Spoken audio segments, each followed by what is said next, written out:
दाता, सांसों के स्वामी, ये नैया की पतवार तुमको है अर्पण। जीवन के दाता, सांसों के स्वामी, ये नैया की पतवार तुमको है अर्पण। प्राणों के प्यारे बाबा हमारे, प्राणों के प्यारे बाबा हमारे, तुझे तेरा सब कुछ समर्पण समर्पण। जीवन के दाता, सांसों के स्वामी, ये नैया की पतवार तुमको है अर्पण।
स्वामी, ये नैया की पतवार तुमको है अर्पण।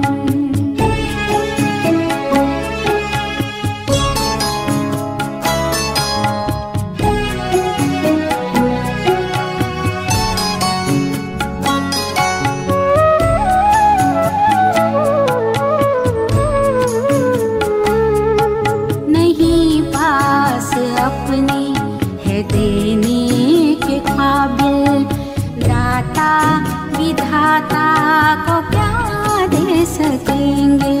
किए तूने हम पर है एहसान इतने, के जीवन भी देकर चुका ना सकेंगे, कि जीवन भी देकर चुका ना सकेंगे।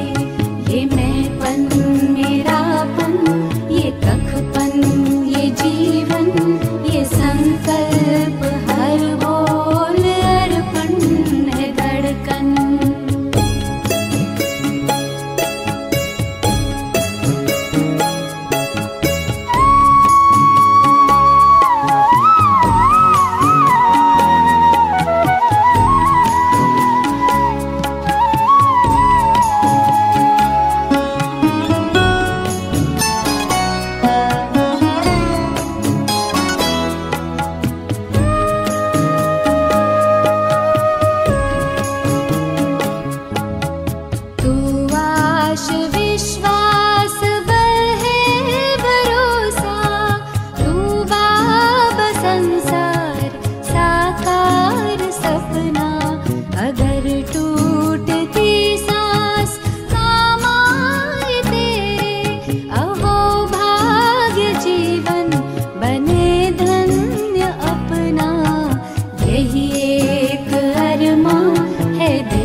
सब कुछ समर्पण समर्पण। जीवन के दाता, सांसों के स्वामी, ये नैया की पतवार तुमको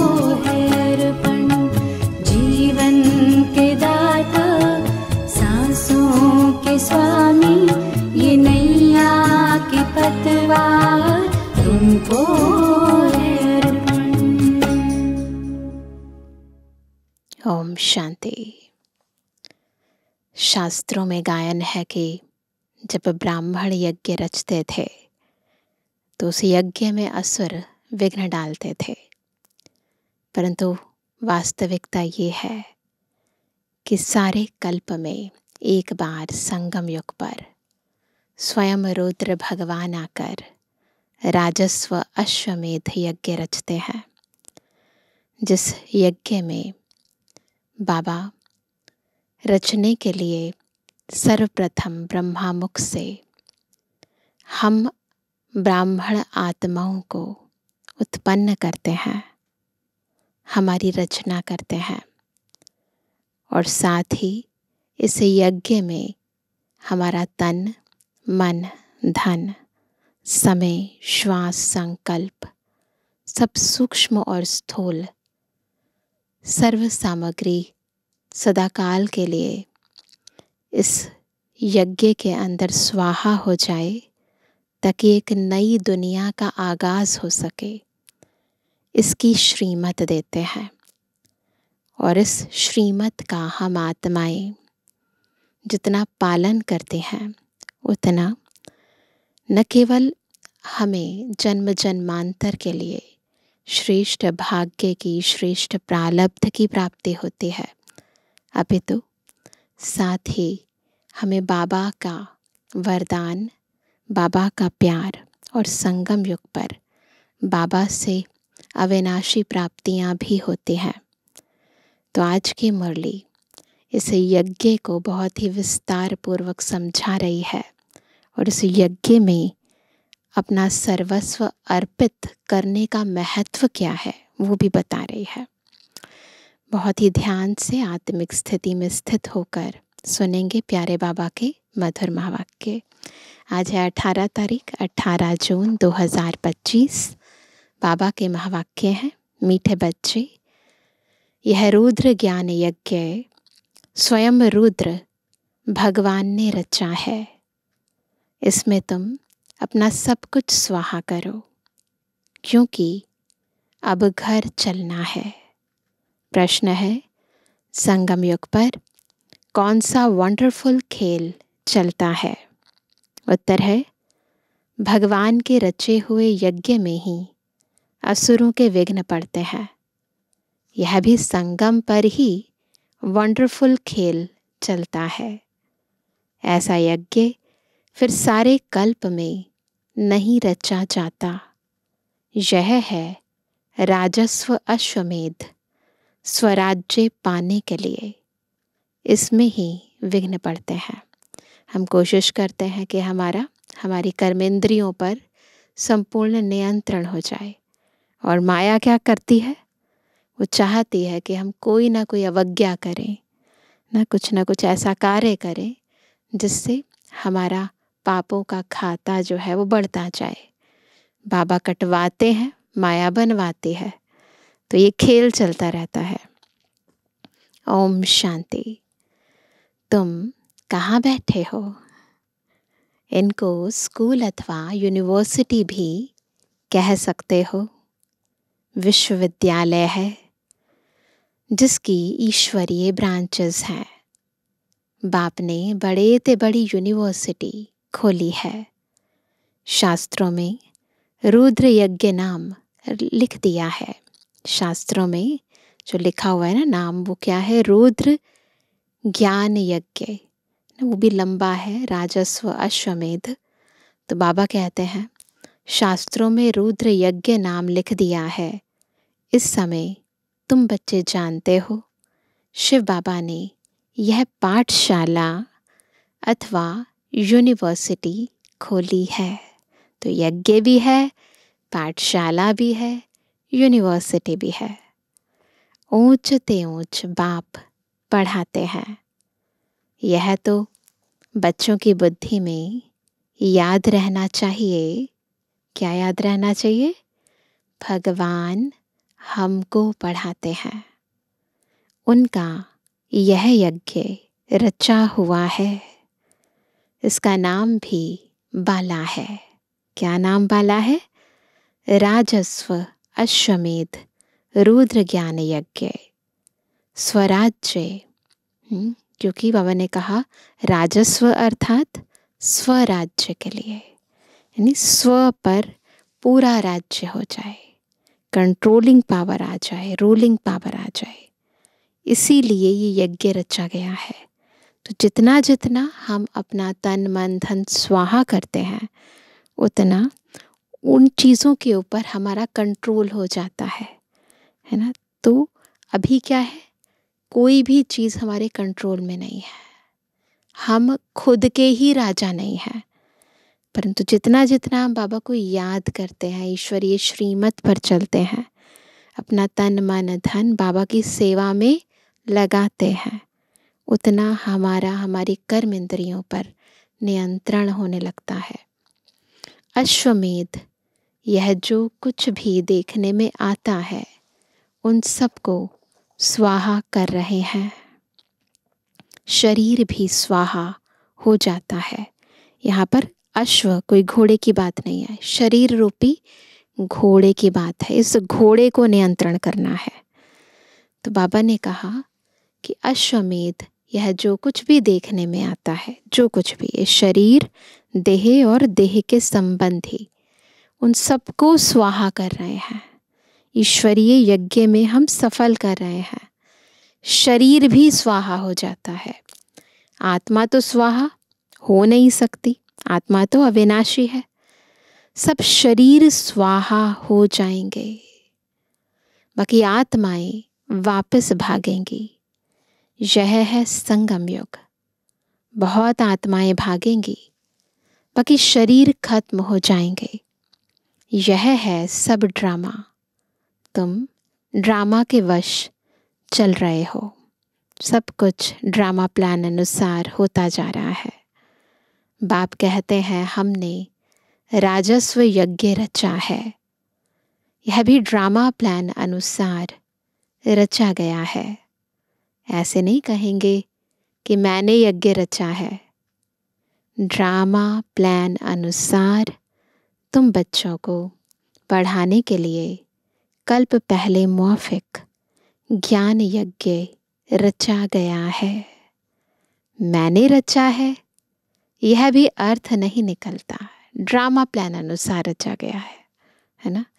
ड्रामा प्लान अनुसार रचा गया है। कल्प कल्प रचा जाता है।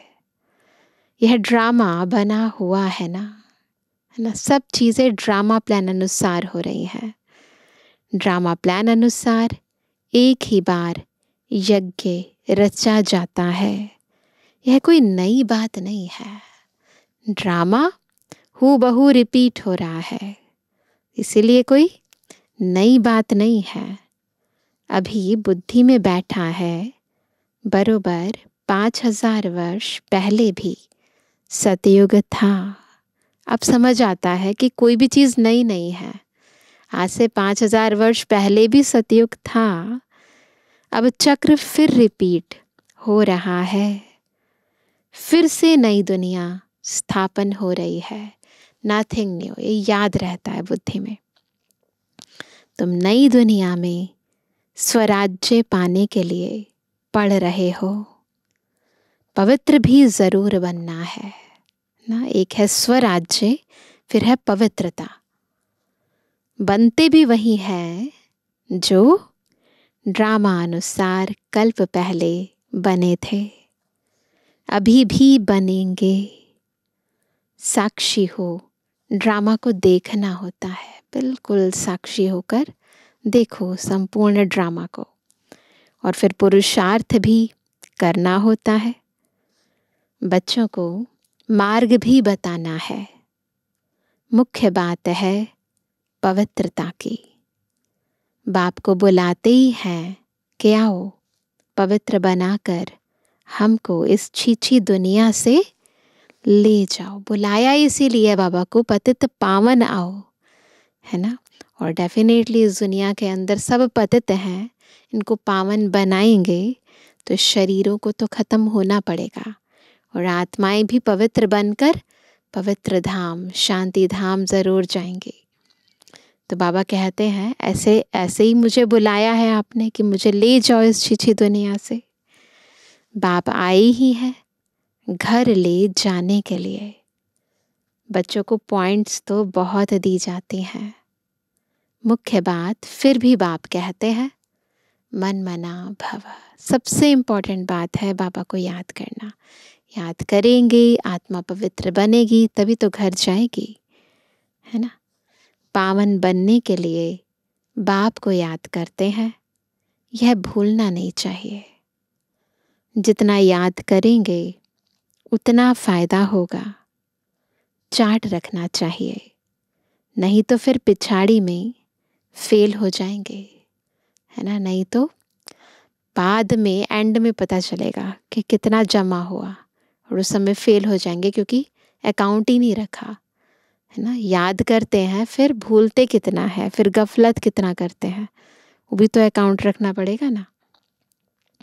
बच्चे समझते हैं हम ही सतो प्रधान थे, नंबरवार पुरुषार्थ अनुसार जो ऊंच बनते हैं उनको मेहनत भी जास्ती करनी पड़ेगी, याद में रहना पड़ेगा।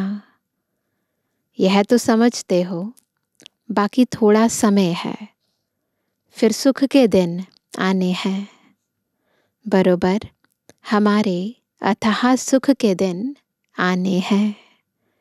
बाप एक ही बार आते हैं, दुख धाम खलास कर अपने सुख धाम ले चलते हैं। तुम बच्चे जानते हो अभी हम ईश्वरीय परिवार में हैं, फिर दैवी परिवार में जाएंगे। इस समय का ही गायन है, यह संगम ही पुरुषोत्तम ऊंच बनने का युग है। तुम बच्चे जानते हो हमको बेहद का बाप पढ़ा रहे हैं, फिर आगे चल सन्यासी लोग भी मानेंगे। वह भी समय आएगा ना। अभी तुम्हारा प्रभाव इतना नहीं निकल सकता, ये बाबा के टाइम की बात है, साकार की बात। अभी तो आप देख रहे हैं सन्यासी लोग कितना मानते हैं, है ना, कितना अच्छा बोलते हैं बाबा के यज्ञ के बारे में, ईश्वरीय विश्वविद्यालय के बारे में कितनी तारीफ करते हैं। तो बाबा कहते हैं कि अभी तुम्हारा प्रभाव इतना नहीं निकल सकता, अभी राजधानी स्थापन हो रही है, टाइम पड़ा है ना। लेकिन अब टाइम नहीं पड़ा है, अभी तो हम देख रहे हैं ना हालतें कितनी खराब होती जा रही हैं। पिछाड़ी में यह सन्यासी आदि भी आकर समझेंगे सृष्टि का चक्र कैसे फिरता है। यह नॉलेज कोई में है नहीं, यह भी बच्चे जानते हैं। पवित्रता पर कितने विघ्न पड़ते हैं, सबसे ज़्यादा विघ्न इसी धारणा पर पड़ते हैं, पवित्रता पर। अबलाओं पर अत्याचार होते हैं। द्रौपदी ने पुकारा है ना, इसी का यादगार है ना। वास्तव में तुम सब द्रौपदियाँ, सीताएं, पार्वतियाँ हो, है ना। तो द्रौपदियाँ भी हैं क्योंकि बाबा हमें पवित्रता की प्रतिज्ञा कराते हैं, पवित्र बनाते हैं। फिर सीताएं भी हैं क्योंकि रावण की जेल से छुड़ाते हैं खुद राम आकर। फिर पार्वतियाँ भी हैं क्योंकि हम पार्वतन में बाबा के साथ जाने वाली, बाबा के साथ रहने वाली हैं। याद में रहने से अबलाएं, कुब्जाएं भी बाप से वर्षा पा सकती हैं, कैसी भी आत्मा हो। परंतु बाबा की याद इतनी शक्तिशाली है कि आत्मा का जन्म जन्मांतर के लिए कल्याण हो सकता है। याद में तो रह सकती है ना। भगवान ने आकर यज्ञ रचा है, इसमें कितने विघ्न पड़ते हैं, अभी भी विघ्न पड़ते रहते हैं। कन्याओं को ज़बरदस्ती शादी कराते हैं, नहीं तो मार कर निकाल देते हैं। इसलिए पुकारते हैं हे पतित पावन आओ, तो ज़रूर उनको रथ चाहिए। जब बुलाया कि आओ, तो बाबा के पास तो शरीर है नहीं, और इस दुनिया में तो प्रत्येक मनुष्य आत्मा बिना इस प्रकृति के कोई कार्य कर ही नहीं सकती। तो अगर बाबा को आना है, पावन बनाना है, तो प्रकृति का आधार तो लेना पड़ेगा ना। तो बाबा कहते फिर रथ भी चाहिए जिसमें आकर पावन बनाए। गंगा के पानी से पावन नहीं बनेंगे, बाप ही आकर पावन बनाए, पावन दुनिया का मालिक बनाते हैं। तुम देखते हो इस पतित दुनिया का विनाश सामने खड़ा है। क्यों ना बाबा का बन जाए, स्वाहा हो जाए। पूछते हैं स्वाहा कैसे हो, ट्रांसफर कैसे करें? बाबा कहते बच्चे तुम इस यानी साकार बाबा को देखते हो ना, बाबा ने सर्वस्व कैसे अर्पित किया, यह खुद करके सिखा रहे हैं। जैसा कर्म हम करेंगे, हमको देख और करेंगे। बाबा ने किया, बाबा को देखकर कितनों ने किया ना, हम करेंगे, हमें देखकर और करेंगे, है ना। बाप ने इनसे कर्म कराया ना, सैंपल तैयार किया ना शिव बाबा ने। सारा यज्ञ में स्वाहा कर दिया ब्रह्मा बाबा ने।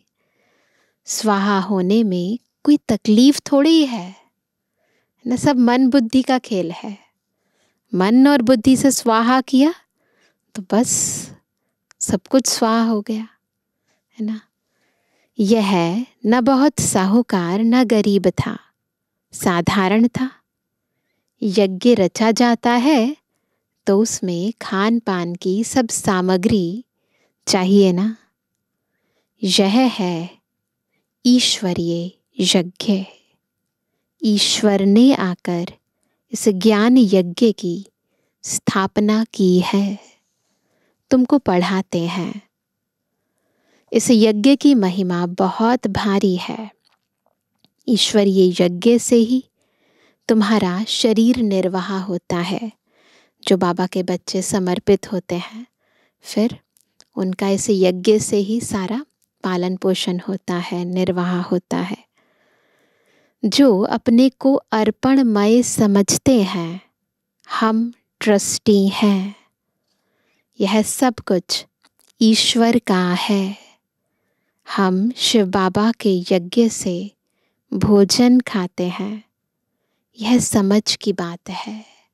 इवन बाबा तो कहते हैं जो घर गृहस्थ में रहते हैं परंतु ये सोचकर भोजन बनाते हैं, कोई भी कमाई करते हैं, अपने बच्चों का पालन पोषण करते हैं कि ये बाबा का यज्ञ है, ये धन भी बाबा का है, ये बच्चे नहीं हैं, ये बाबा के बच्चे, बाबा ने हमें ना साथ में सेवार्थ दिए हैं, इनकी सेवा के लिए हमें जिम्मेवारी दी है। तो बाबा को अर्पित करके कोई भी हम संबंध निभाते हैं, हम कमाई करते हैं, धन अर्जित करते हैं या कुछ भी कार्य करते हैं, बस मन बुद्धि से उस चीज़ को बाबा को स्वाहा कर देते हैं, याद में रहकर भोजन बनाते हैं, तो वो बाबा कहते हैं कि वो बच्चे भी भले प्रवृत्ति में रहते हैं लेकिन समर्पित हैं। तो बाबा कहते हैं यह सब कुछ ईश्वर का है, हम शिव बाबा के यज्ञ से भोजन खाते हैं, यह समझ की बात है ना। यहाँ तो नहीं सबको आकर बैठना है ना, सभी लोग मधुबन में तो आकर नहीं बैठेंगे। इनका सैंपल तो देखा कैसे सब कुछ स्वाहा किया ब्रह्मा बाबा ने। बाबा कहते हैं जैसे कर्म यह करता है, इनको देख औरों को भी आया। इसीलिए बाबा बार बार कहते हैं फॉलो फादर। बहुत ही स्वाहा हुए। ब्रह्मा बाबा ने किया तो बाबा को देखकर बहुत सारे स्वाहा हुए। जो हुए वह अपना वर्षा लेते हैं। बुद्धि से भी समझा जाता है आत्मा तो चली जाएगी, बाकी शरीर सब खत्म हो जाएंगे। यह बेहद का यज्ञ है, हद का यज्ञ नहीं है। कोई बाह्य सामग्री स्वाहा नहीं करनी है, ये बेहद का यज्ञ मन बुद्धि से सब सूक्ष्म स्थूल स्वाहा करना है, ईश्वरीय सेवा अर्थ लगाना है। इनमें सब स्वाहा होंगे। तुम बच्चों को समझाया जाता है कैसे बुद्धि से स्वाहा हो, नष्टो मोहा बन जाओ। बुद्धि से स्वाहा होना है, यही ध्यान रखना है। मन और बुद्धि से, मेरा नहीं बाबा का है, तेरा तेरा तुझको अर्पण करना है। यह भी जानते हो यह सारी सामग्री खाक हो जानी है। कितना बड़ा यज्ञ है। वहाँ फिर कोई यज्ञ नहीं रचा जाता है। कहाँ? सतयुग में। न कोई उपद्रव होते हैं। यह सब जो भक्ति मार्ग के अनेक यज्ञ हैं वह सब खत्म हो जाते हैं। ज्ञान सागर एक ही भगवान है। वही मनुष्य सृष्टि का बीज रूप है। सत चैतन्य है। शरीर तो जड़ है, आत्मा ही चैतन्य है। वह ज्ञान सागर है। तुम बच्चों को ज्ञान सागर बैठ पढ़ाते हैं।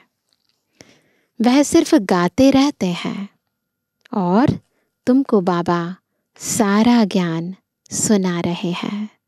सोचो, दुनिया वाले बस भगवान की महिमा गाते हैं, प्यार का सागर, ज्ञान का सागर, लेकिन हम तो प्रैक्टिकल अनुभव करते हैं। ज्ञान कोई बहुत तो है नहीं। वर्ल्ड का चक्र कैसे फिरता है यह सिर्फ समझाना है।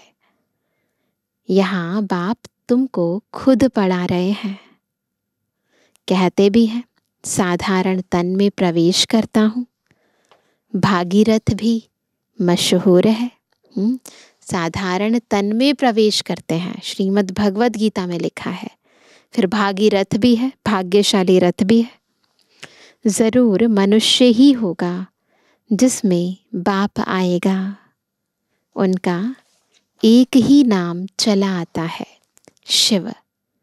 और सबके नाम बदलते हैं, इनका नाम नहीं बदलता है। इसलिए क्या कहते हैं? सदा शिव। बाकी गुणवाचक कर्तव्यवाचक नाम बहुत सारे हैं, लेकिन असली नाम एक है, शिव। बाकी भक्ति में अनेक नाम रख दिए हैं। यहाँ तो है ही शिव बाबा। शिव कल्याणकारी कहा जाता है। भगवान ही आकर नई दुनिया स्वर्ग स्थापन करते हैं। तो कल्याणकारी ठहराना, इससे बड़ा कल्याण और क्या करेंगे, है ना। हमारे लिए नई दुनिया बनाते हैं बाबा। तुम जानते हो भारत में स्वर्ग था, अभी नर्क है, फिर स्वर्ग जरूर होगा। इनको कहा जाता है पुरुषोत्तम संगम युग। जबकि बाप खिवैया बन तुमको इस पार से उस पार ले जाते हैं। तो ये सूक्ष्म रीति समझना है। संगम युग है, बाबा आए हैं हम आत्माओं को कलयुग से निकालकर सतयुग की ओर ले जा रहे हैं, है ना। तो ये समझने की बात है। तो बाबा कहते हैं ये है पुरानी दुख की दुनिया, फिर ज़रूर नई दुनिया होगी ड्रामानुसार, जिसके लिए तुम अभी पुरुषार्थ करते हो। बाप की याद ही घड़ी घड़ी भूल जाते हैं। इसमें है मेहनत। बाकी तुमसे जो विकर्म हुए हैं उनकी सज़ा कर्म भोग के रूप में भोगनी ही पड़ती है ना। सज़ा तो मिलेगी ही। कर्म भोग अंत तक भोगना ही है, उसमें माफ़ी नहीं मिल सकती है ना। बाकी इतना है, जितना हम बाबा को याद करते हैं तो कर्म भोग कर्म योग में कन्वर्ट हो जाता है। उसकी जो भासना होती है, वो जो दर्द है, दुख की अनुभूति है, वो नहीं होती जितना हम बाबा को याद करते हैं। लेकिन ऐसा नहीं है कि कर्म किया है कुछ गलत तो उसकी भोगना ही ना हो। बाकी याद से बहुत सारी जो दर्द है, दुख है, उनका जो अनुभूति है वो नहीं होती है, क्योंकि बाबा की याद में रहते हैं ना। तो बाबा कहते हैं उनसे माफ़ी नहीं मिल सकती है। ऐसे नहीं बाबा क्षमा करो, कुछ भी नहीं। ड्रामा अनुसार सब होता है, क्षमा आदि होती ही नहीं। हिसाब किताब चुकतुक करना ही है ना। ये कर्म क्षेत्र है, यहाँ पर बिना अकाउंट क्लियर किए हम वापस जा नहीं सकते हैं। वो अकाउंट कैसे क्लियर करना है वो हम पर है, कर्म भोग से या योग से। तमो प्रधान से सतो प्रधान बनना है, इसके लिए श्रीमत भी मिलती है। श्री श्री शिव बाबा की श्रीमत से तुम श्री बनते हो। ऊंचते ऊंच बाप तुमको ऊंच बनाते हैं। तुम अभी बन रहे हो, अभी तुमको स्मृति आई है। बाबा कल्प कल्प आकर हमको पढ़ाते हैं। आधा कल्प उनकी प्रारब्ध मिलती है। सृष्टि चक्र कैसे फिरता है उस नॉलेज की दरकार नहीं रहती।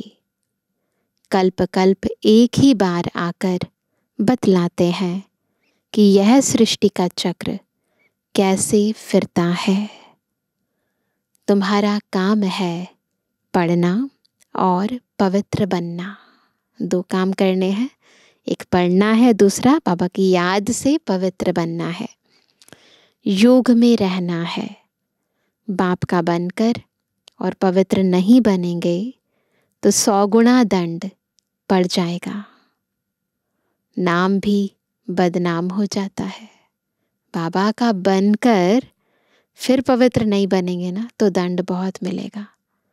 गाते भी हैं, सतगुरु का नंदक ठोर ना पाए।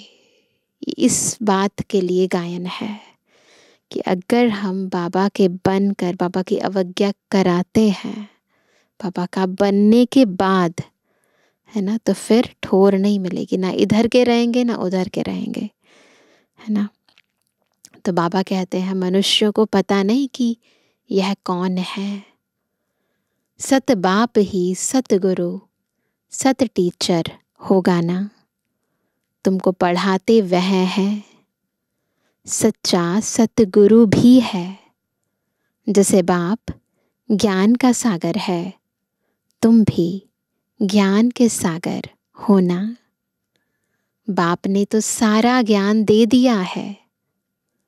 जिसने जितना कल्प पहले धारण किया है उतना ही करेंगे। पुरुषार्थ करना है। कर्म बगैर तो कोई रह ना सके। कितने भी हठ योग आदि करते हैं वह भी कर्म है ना। यह भी एक धंधा है आजीविका के लिए।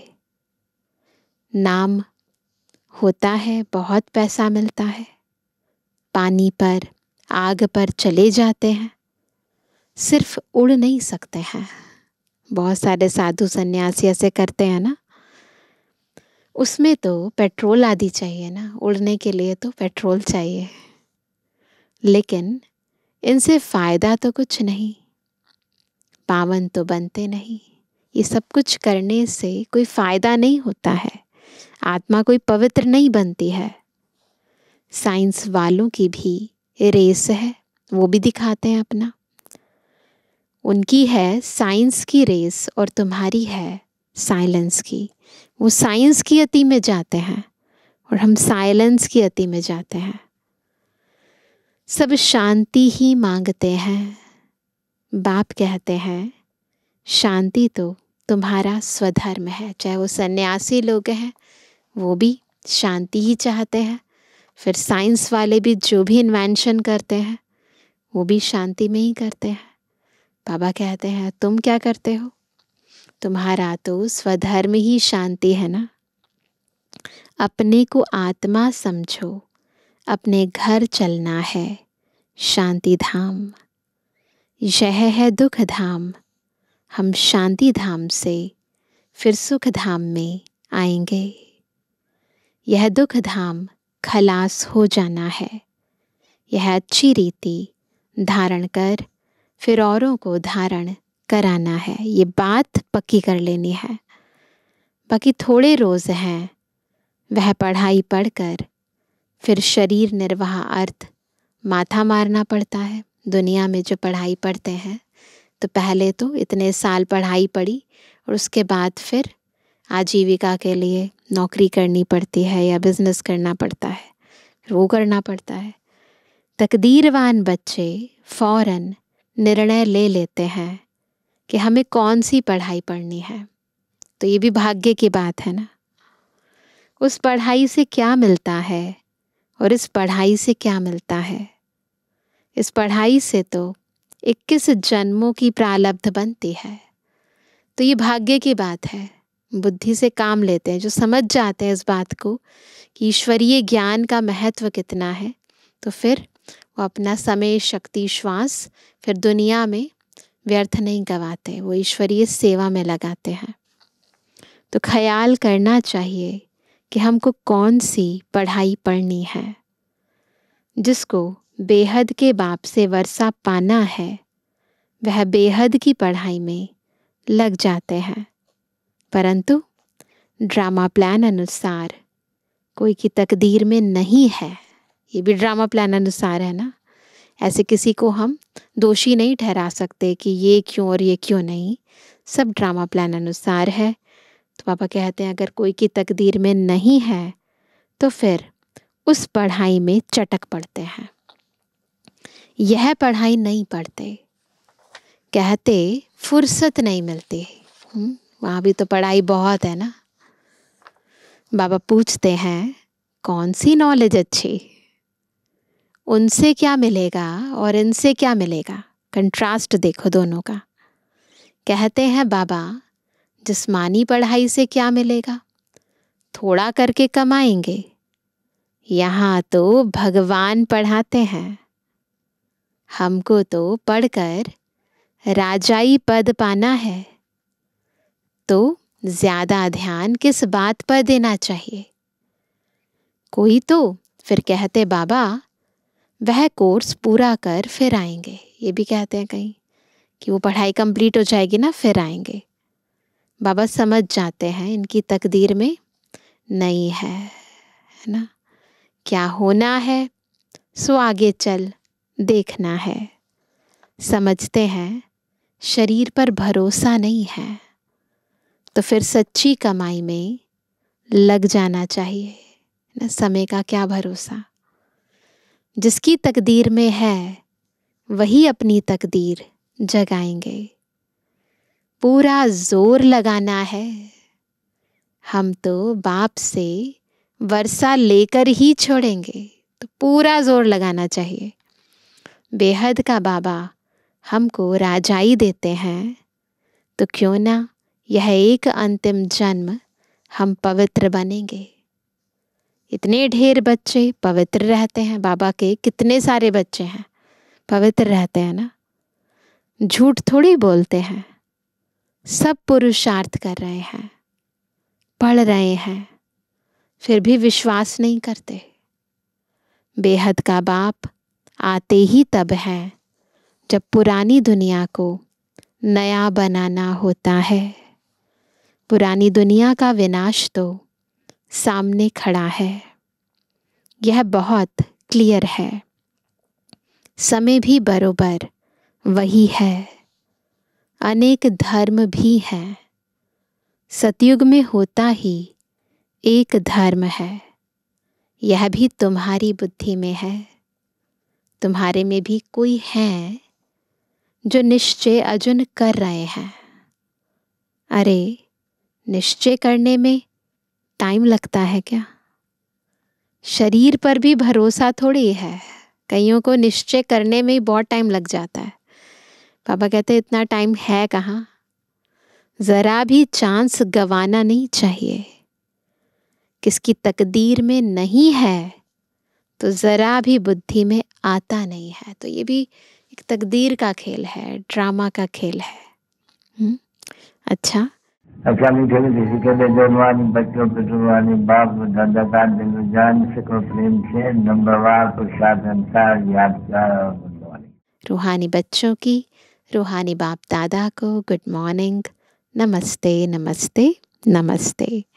धारणा के लिए मुख्य सार। पहला, सच्ची कमाई कर 21 जन्मों के लिए अपनी तकदीर बनानी है। शरीर पर कोई भरोसा नहीं है, इसलिए ज़रा भी चांस नहीं गंवाना है। दूसरा, नष्टो मोहा बनकर अपना सब कुछ रुद्र यज्ञ में स्वाहा करना है। अपने को अर्पण कर ट्रस्टी हो संभालना है। साकार बाप को फॉलो करना है। वरदान है, ईश्वरीय नशे द्वारा पुरानी दुनिया को भूलने वाले सर्व प्राप्ति संपन्न भव। जब ईश्वरीय नशे से हम पुरानी दुनिया को भूलेंगे तो बाबा से सर्व प्राप्तियां प्राप्त कर सकेंगे। तो इसीलिए सबसे पहले सब कुछ भूलना पड़ेगा। जैसे वह नशा सब कुछ भुला देता है ना। कोई शराब पीते हैं या दूसरा नशा करते हैं, भूल जाते हैं ना। ऐसे यह ईश्वरीय नशा दुखों की दुनिया को सहज ही भुला देता है। जब बाबा के प्यार का नशा चढ़ता है तो बस फिर उसमें पुरानी दुनिया का कुछ भी दुख दर्द ना, उसका एहसास ही नहीं होता। उस नशे में तो बहुत नुकसान होता है, अधिक पीने से खत्म हो जाते हैं, लेकिन यह नशा अविनाशी बना देता है। आत्मिक स्थिति में रहते हैं ना, तो बिल्कुल अपने अविनाशी स्वरूप में स्थित हो जाते हैं। जो सदा ईश्वरीय नशे में मस्त रहते हैं वह सर्व प्राप्ति संपन्न बन जाते हैं। एक बाप दूसरा न कोई, यह स्मृति ही नशा चढ़ाती है। इसी स्मृति से समर्थी आ जाती है। बस क्या रहे, एक बाबा दूसरा कोई नहीं। फिर देखो कितनी शक्ति आती है। स्लोगन है, एक दो को कॉपी करने के बजाय बाप को कॉपी करो। जो कि आत्माएं तो है ना नंबरवार है ना, तो बाबा को कॉपी करेंगे तो नंबर 1 बनेंगे ना। आज का व्यक्ति इशारा, आत्मिक स्थिति में रहने का अभ्यास करो, अंतर्मुखी बनो। अंतर्मुखी रहने वाले ही हर ज्ञान रत्न की गुह्यता में जा सकते हैं। ज्ञान की हर पॉइंट का राज क्या है और किस समय किस विधि से उसे कार्य में व सेवा में लगाना है, इस तरह से उस पर मनन करते उस राज के रस में चले जाओ तो नशे की अनुभूति कर सकेंगे। तो क्या करना है, अंतर्मुखी बनना है। अच्छा, ओम शांति।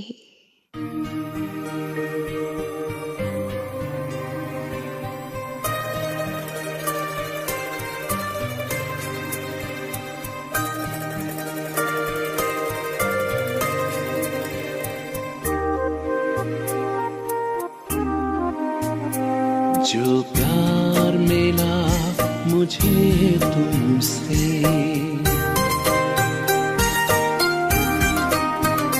जो प्यार मिला मुझे तुमसे, वर्णन करूं मैं कैसे मुख से। जो प्यार मिला मुझे तुमसे, वर्णन करूं मैं कैसे मुख से। ये दिल जानता है बाबा, दिखता है जो नैनों के नूर से। जो प्यार मिला मुझे तुमसे,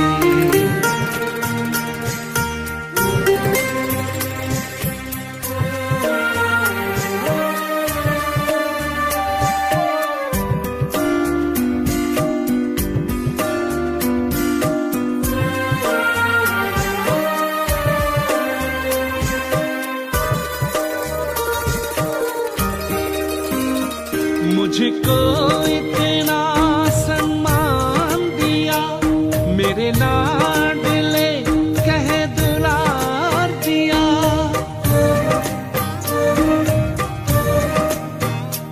मुझको इतना सम्मान दिया, मेरे लाडले कह दुलार दिया। मेरे इन भूलों को माफ किया और दिव्य गुणों से श्रृंगार किया। सांसों में समाए हो बाबा, भूल सकते नहीं तुम्हें भूल से। जो प्यार मिला मुझे तुमसे,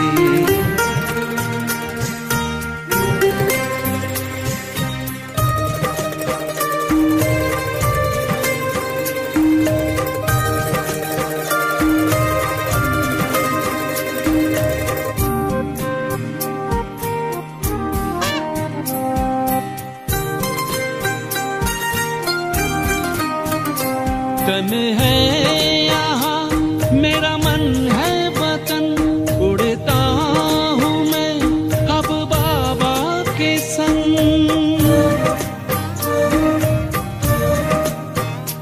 तन है यहाँ मेरा मन है वतन, उड़ता हूँ मैं अब बाबा के संग। प्रभु प्रेम की इन किरणों से गद गद हो रहा है अंग अंग। अब पैर ज़मीं पे नहीं रहते, जब छूटा माया के चंगुल से। जो प्यार मिला मुझे तुमसे, वर्णन करूं मैं कैसे मुख से। ये दिल जानता है बाबा, दिखता है जो नैनों के नूर से। जो प्यार मिला मुझे तुमसे।